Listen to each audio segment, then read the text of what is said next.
Yo, that is Wow. But I'll be doing the tour. Oh, we do not have to chase anymore. Yeah. Anyway, so the mine is 3 kilometers deep. It's 3,200 Oh, 3 kilometers deep. deep, but you're only allowed to be on level 2, which is 75 meters. Yo, that is a problem. And then they started mining here in 1916. It took them 2 years. Yeah, 1916. You go down. To sink the shaft to mine. And it took them 2 years to sink the shaft, setting a world record in those years. And then 1977, they closed this mine. So now it's no longer making mine, it's a museum. Okay. Was it because of it's empty or? No, it's because now we have a low grade of ore. They took all the rich ore. Okay. Only people took the one that is not profitable. Indeed. So when this was a working mine, this cage used to accommodate 60 miners kept on this cage. And it's a double deck cage. So they'll have 60 here and 60 up. They have 120 miners at a speed of 80 kilometers per hour. Free fall. For them to get to 3 kilometers, it will take them 1.5 hours. But in those days, in those days you were not getting paid for travel. You're only getting paid for shift. So for you to go down on this mine, you had to use 3 cages. This cage will take you to 1,000 meters. You get off, you walk, you take another head here, 2 kilometers, and then the last one 2 kilometers. That's how you travel. All right, mind your steps.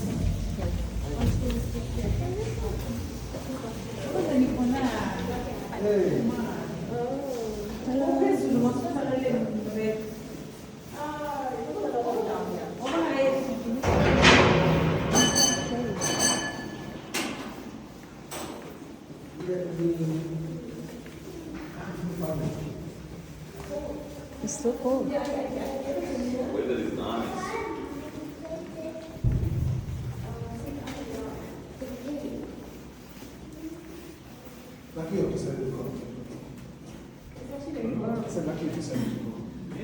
All right, we're going to stop here. Okay, so we now 75 meters. Okay, so this is our reef. This is where they're mining. Our reef goes 35 degrees angle, and then this layer of rock here, they call it a conglomerate. It contains gold, but gold is around the pebbles. It's around those black pebbles and non pebbles, which means they still need to crush this rock and melt it to get gold out of it. The Italian things that you see there, they call them pyrite or fool's gold, because gold you can't see with your eyes. You have to be mine geologist and prospector, and then you know that this rock contains gold. And then they say if you touch it, you rub it behind your ears, you will take some good luck. But we don't carry the last mistake. You must set up the whole thing. I was rubbing behind my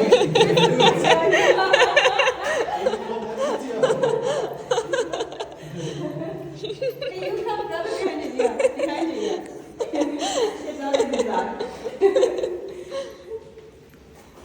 We are there. Oh, this is the chamber. All right, so this is the map of this mine. So this mine is one of the crown mines. It's a 14 shaft. They named it by numbers because there's a lot of them. And then we are only here 75 meters. And then this mine goes a lot deeper until 3,283 meters deep. So that's how deep it is. But now, from level 5 is here, all the way down, it's flooded. It's full of water. Is it? Yes, because this is no longer making money. So they no longer pump the water out on other levels, okay? Because when they're mining, they must always pump the water out. And then here we have an electric locomotive. In the olden days, it was man-handled. They used to push it, pushing water farming. Now no more pushing it. Now they drag it around. This is a modern one. That is why they had to call it Goodman, because this was very good to them. And then on this side we have a mercury arc rectifier which converts alternative current to direct current. So this was introduced here in 1929. That's when they also started putting electricity underground. But before that they were using candles and covered lamp. Alright, we're going to go this way. It's a bit dark. Watch you leave your steps.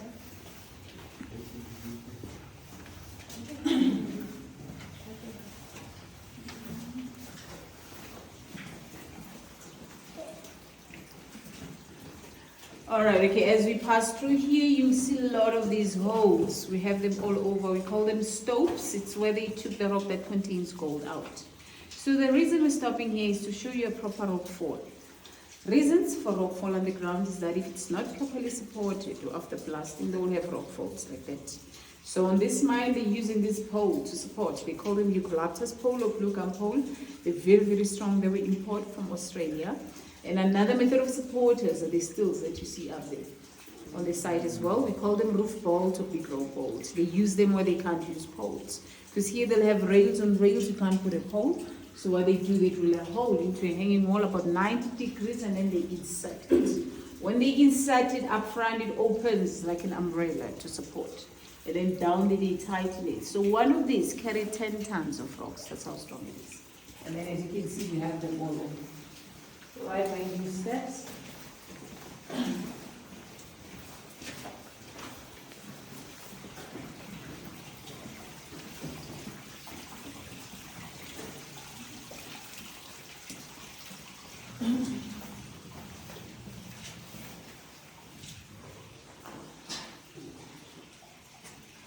All right, so here this is a development and here they want to show you how they develop these tunnels. The mine geologist will tell them where the rock that contains gold is. They will show them by these red lines where to mine. And then from there, they're going to make those red blocks. On the corners, that's where they will drill holes for dynamite, 1 meter holes. In the olden days, they were using a hammer and a chisel, and it will take them 8 hours, your whole shift, just to create a 1 meter hole. But now it has been modernized. Now they're using that drilling machine. They call it a compressor drilling machine. With the drilling machine, it will take them 5 minutes. So from 8 hours to 5 minutes, I'm sure you can see how they speed it up, the whole process. And then from there, they will insert the dynamite.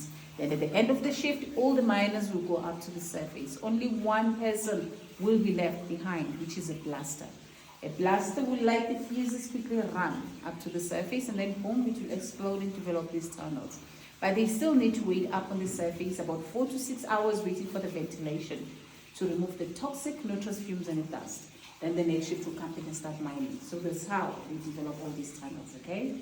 So now I'm going to drill it. I'm going to demonstrate. That machine is very loud, okay? So you need to close your ears, okay? You can use your fingers here. Just leave your lights, use your fingers here. Here we go. All right, so you got.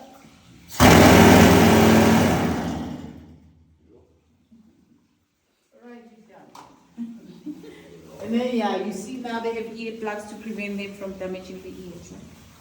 All right, my little head, be careful. All right, so this thing here, they call it an OPA, so it has a jet box. So remember the stopes, they will blast up the let rock slides into here. It will be stopped by the post plant. They will bring the coal pan here, pull the plank up, the rock will slide into the coal pan until it is full like this. So when it's full like this, it's a 1 ton. On this mine, a whole ton like this, when they crush it, crush all these rocks and melt them, they only get 4 grams of gold. Wow. And the rest it's a waste that will draw in the slime dams. So that's the reason why they closed this mine, because it has a low grade of ore. It's no longer profitable. And then they were using that thing to count a tally board and a peg. When your ton is full, you move the peg to another hole. That's how they used to count how many tons are out. So like this way, and when you hear these steps.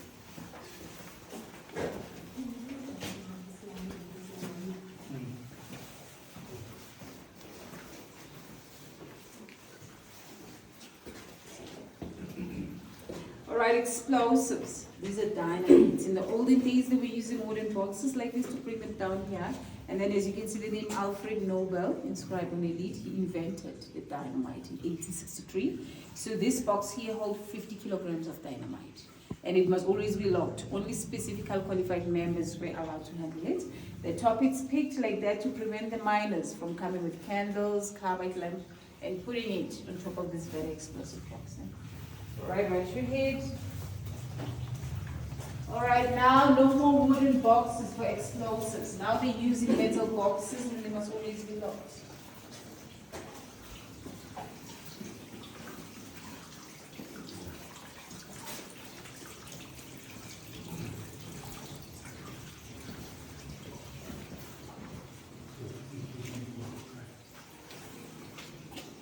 Alright, fuse box, these are the fuses. They always separate the dynamite from the fuses unless there's a need for plastic. Right, so watch your steps.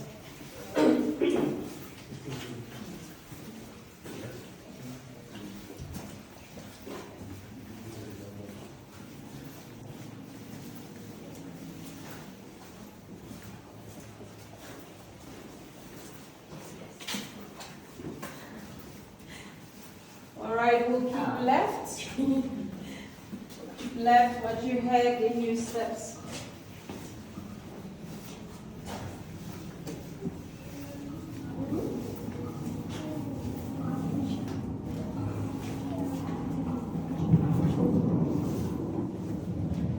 Alright, this is a compressed air Cameroon pump, often used where water is accumulated. This pump can pump 30,000 liters of water an hour. And underground, they use a lot of water, especially for drilling. Because if you're drilling into that rock, you're going to release a very fine dust, silica. If you breathe in it in every waking day of your mining career, it will cause us a lung disease. They call it a silicosis. So for the miners to prevent it, they have to use water for drilling and watering down the dust. This way, please. Right, watch your steps. Alright, so this is Tip and Breezy. After blasting the rock, this gentleman's job is to break them into smaller pieces. True. Alright, so here we have a miner's box. This is a waiting area. If you're working underground, you have to have a ticket with your name, your surname, your workplace. You come underground, you take your ticket, you give it to a team leader who's in charge of the section that you'll be mining. You take your ticket, you lock it into this miner's box. At the end of the shift, you'll hand them one by one. If there's a ticket left behind, it means you're still inside or you're injured. Then they have to go back and look for you. So that's how they used to see if you're inside or outside with your ticket. And again, underground, the language that they're using, they call it a Fanagalo. Fanagalo is a miner's language. It's 3 languages mixed together. It's English, Afrikaans, and Zulu. And then they had a Fanagalo. They're using the language to communicate underground. Because other miners, they were not from here, they were from other countries as well. Right, mind your steps.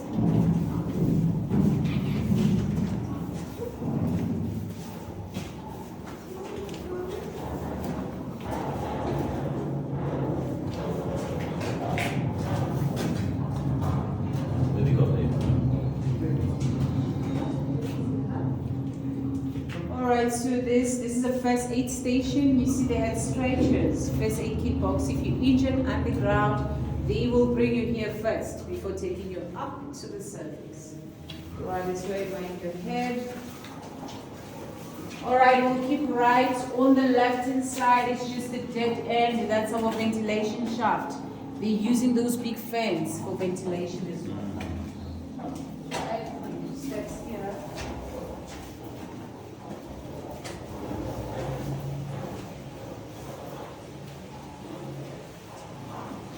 Alright, so this is our incline shaft and serves as our second emergency exit. Underground, we must always have 2 exits. If something went wrong, electricity tripped off, we cannot use a cage, we have to use an incline shaft. Incline shaft are the steps up to the surface. So we have 151 steps from this level all the way up to the surface, but it's only for emergency. As we pass through there, you'll see they go a lot deeper than this. And then you see those metal tracks. There's a small hoist up on the surface that hold and lower the skip up and down into these metal tracks. So these metal tracks, they're using them for traveling the rocks up to the surface, okay? All right, so we're done underground. Now we're going back to the station. Please be careful. Have a look and then you follow me. Watch your steps.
Touch your head.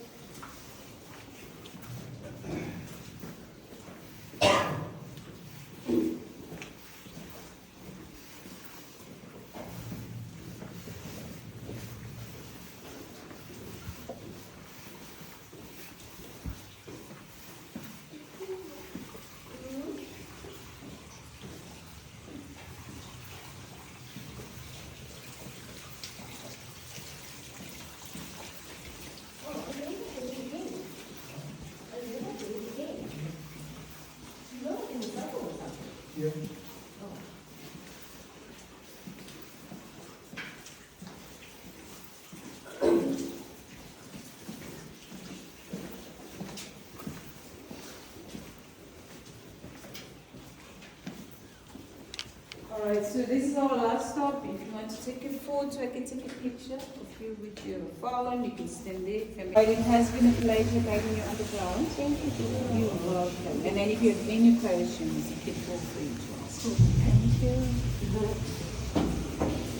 Alright, so now we're going to go up on the surface. On the surface, we have a gold pole. I don't know if you've been to the gold pole. Gold pole is really do a demonstration about how they crack the rock and melt it. Into a rock pole. So over there, they will tell you everything about crashing the rock and melting it into a rock pole. So I'll show you where it is, because we haven't done it. I'm not going to get in the Unfortunately, no. Unless if you pick it up and take 2 days and take it home, if you don't kill it, they used to say that. They used to say that, but not anymore.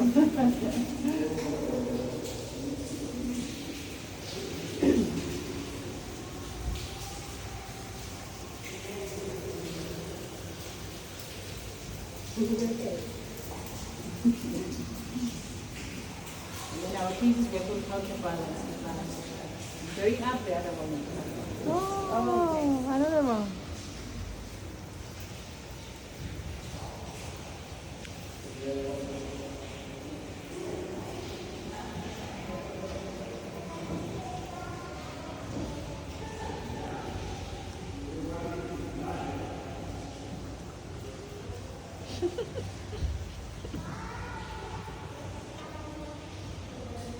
We should make this like one of the rides and we should go like super fast up, like travel or something. That's the speed of this cage when it is working out. Oh really? Yeah, that's how it's set. So if you Wow. want to have a feeling. Go on the of tower this cage. chair. When it sticks together. Was it the tower?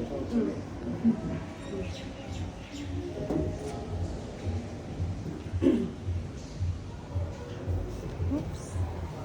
All right, we'll exit on this side. Listen and imagine. Imagine what it must have been like 100 years ago at 4:30 a.m. on a cold, wintry Highfield morning. Imagine standing and waiting to get into the cage at the top of a mine shaft, waiting to get into the lift that would take you down hundreds of meters into the earth.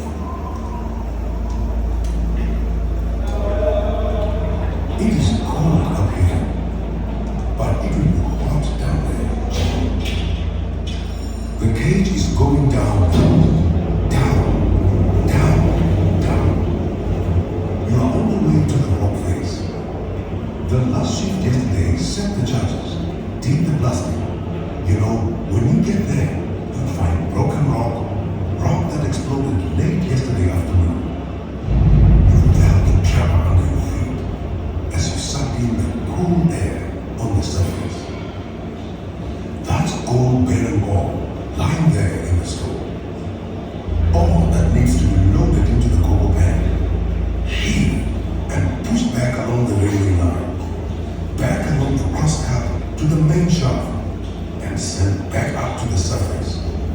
You'll be drilling into fresh rock again, drilling more holes for more plastic to get more of the reef. You yawn. It's early. It's always this early. Now you walk along the crosscut, the tunnel that goes sideways from here, away from the vertical shaft. Already you are sweating. It's hot down here. Very hot. The air is thick with the smell of rock, the smell of men, and the smell of burnt dynamite. Here comes the man pushing the cocoa pan. The rock is always being taken away, always on the move, always being sent up to the surface in the skips. You walk carefully, stay clear on the cocoa pan tracks, follow the man in front of you. You see the sweat stain spread on the back of his jacket. Already, you must take it off. What bare chested. You all do to let the sweat run free. The roof you call the heading wall is getting closer and closer now. The tunnel is getting smaller. You're nearly at the stone where you might the rock face. The man in front of you turns around, says he's already tired, then laughs. His teeth are white in the shadows. His face is shining with sweat. The drops already pouring down his neck, wetting his collar. You pull your own wet sticky collar away from your neck. Now you are here, at the face. You can't see the whole wall of rock in front of you. There's a pile of broken rock in the way, there at the end, and here at your feet. You'll be leisure for these first few hours, digging at the broken rock and loading it into the cocoa pans. Sometimes you look for this gold in the rock, but the rock is blank. You can't see the shiny stuff. You know it's in there. Other men do the drainage, pushing the pans back along the crosscut to the main shaft. They are lucky. One day soon, they will have dudes down here to do the pulling for them. As soon as you've cleared the stone, the men come with the wood, the supports they jam into place to hold up the roof. There's hundreds of meters of solid rock above you here. It needs to stay up there. If it falls, but you must follow this rock now, as it leaves the face behind and goes with the cocoa pan. You watch the lump of ore as it leaves where it has lain for so long, down here in the darkness. There it is, about the size of a soccer ball, lying there in the cocoa pan. There it is falling out of the pan into the skin. There goes the skin, up, and out of sight. You watch from the top now. From the shaft head as the skip arrives. And the men here empty our lump of rock with all the others into more pans. The pans that take the ore to the crushers, the stack mills. The processing has begun. There goes our soccer ball-sized piece of ore. It's being crushed, broken into pieces, smaller and smaller. Now it's getting even smaller, and now it's being ground into powder. It's all mixed together now, just a big pile of powder. Now you can take out the gold. This is a process called cyanidation. You watch as the chemicals separate the gold from all the exposed golden particles. Next, you see them add zinc to the tank, causing another chemical reaction. The zinc is taking the gold's place in the cyanide solution. It's setting the gold free. Now you see the filter press filtering the gold. But the gold still looks like black mud. And then you watch as it pours into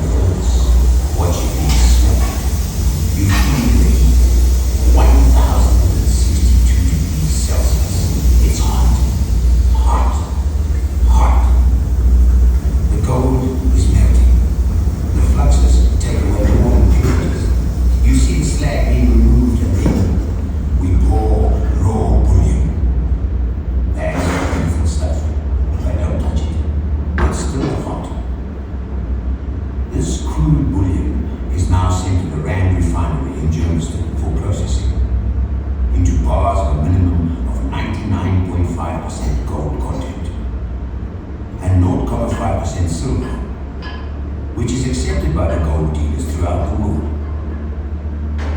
Some gold is even refined up to 99.99% content. After heating and further sampling, the refined gold is then cast into bars weighing about 12.5 kilograms, a process popularly known as the gold pour. Finally, the exact purity of each gold bar is stacked onto it. Virtually all of the gold produced is sold to the South African Reserve Bank, and then sold again to the international gold markets, the main one being in Zurich.